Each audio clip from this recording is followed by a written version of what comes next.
Hi, my name is Hitesh and you are watching Metasploit Extreme on Kali Linux. Below is my web homepage where you can leave some feedbacks or suggestions for me. Now let us proceed and have a look on what we have got in this. In this video we will talk about the databases. Database support is actually the feature which has made Metasploit unstoppable and unbeatable. It has got already a built-in support for the Postgres database system.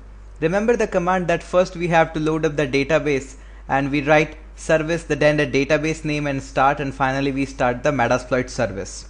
So that really shows that this Metasploit in the Kali Linux has got inbuilt support feature for the database. Now let's have a look on the database support, how actually this database can be helped and can be got. So in this we have already got up is MSF console. I have already put it all those commands and I have already got my MSF console up and running. So what the first thing, and of course I have already done my homework here so that it can help you what are the different commands and all these things that you can learn about all about the databases. And in this video I am going to show you what are the different syntax, how you can use all these commands. So let's first of all start with the db underscore status. It will tell you if the database is being connected or not. Of course in this version of Metasploit we don't have an option that your Postgres database is not connected, still you are up and running with the Metasploit. So this feature is not at all being available. Also you can do a help space database so that you can find out much more detailed commands for it. Now here I have written a command that is service-p21, and if I'll type this command service-p21, it will show me the services which are running on the port number 21. But the very first question arises that how I have actually got my database populated. So for the answer of this, let us first try to analyze what are the different workspaces being available. So first of all I can type a command that is workspace. It will show me that I have got a default workspace. To add any database, like I want to add H1, I can add it. Now again if I do a workspace, it will show me H1 is on which I am working and default is also there. Likewise I can do a -d option and can remove the database, but before removing anything, Metasploit is smart enough to actually detect that, hey Hitesh, you are working on this H1 database, how can I remove it?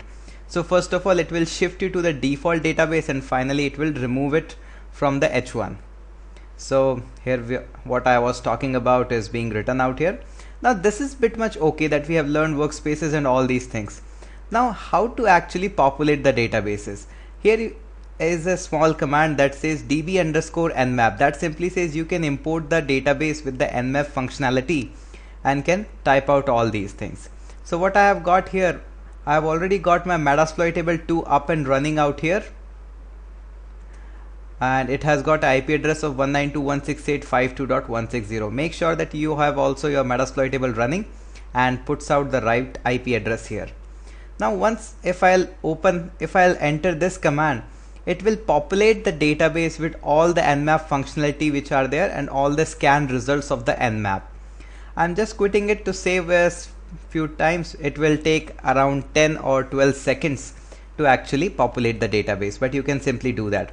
Now after that, if you'll simply type hosts, you will find that we have got this scan result on the IP address this, which is running a Linux version of Ubuntu, and of course this Metasploitable is being built on Ubuntu. You can simply type services and can find out all the services which are up and running, and that too very quickly. And this services, if you do a -h option, will help you to what you can have in this. Like I have used a particular -p option out there in the back, so you can also do that. So this is really quite a simple feature and the most powerful one by using the database.